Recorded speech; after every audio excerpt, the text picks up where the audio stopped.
పింఛన్లు అన్నాడు. ఇప్పటిదాకా పింఛన్లు ఈయన ఎవరు రేవంత్ రెడ్డి.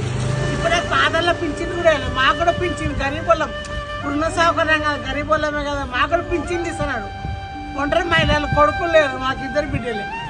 ఇల్లు కిరాయి ఇంటేనే ఉంటున్నాం. మరి గరీబులకన్నా ఇయ్యాలే కదా, ఇష్టాన్ని వాగ్దానాలు చేసినా ఇయ్యాలే కదా. నేను తీసుకునే పెన్షన్ జగన్ గారు పాలనలోకి వచ్చిన కాడి నుంచి కూడా సంతోషంగా, అసలు నిజంగా ఒళ్ళు నలక్కోకుండా, ఎండలోకి వెళ్లకుండా, బయటికి వెళ్ళకోకుండా, ఏంటండి ఎవరో కనీసం కష్టపడి జాబ్ చేసుకున్న వాళ్ళకు కూడా అలసిపోకుండా జీతాలు తీసుకోరు. మాకు ఇంటికి వచ్చి తలుపు కొట్టి నిజంగా మాట ప్రకారం నెరవేర్చారు ఆయన. చాలా సంతోషం అండి. ఇప్పటికి 3000 చేశారు. చాలా నిజంగా తిన్నప్పుడల్లా నేను నాకు గుర్తొస్తాను. మీరు మా ఆశీస్సులు, ఇలాంటి వృద్ధులందరూ ఆశీస్సులు మీకు ఉండాలి, మీ కుటుంబానికి, మీకును. మరలా మీరే 5 టైమ్స్ కంటిన్యూగా వస్తారని నేను ఆశ.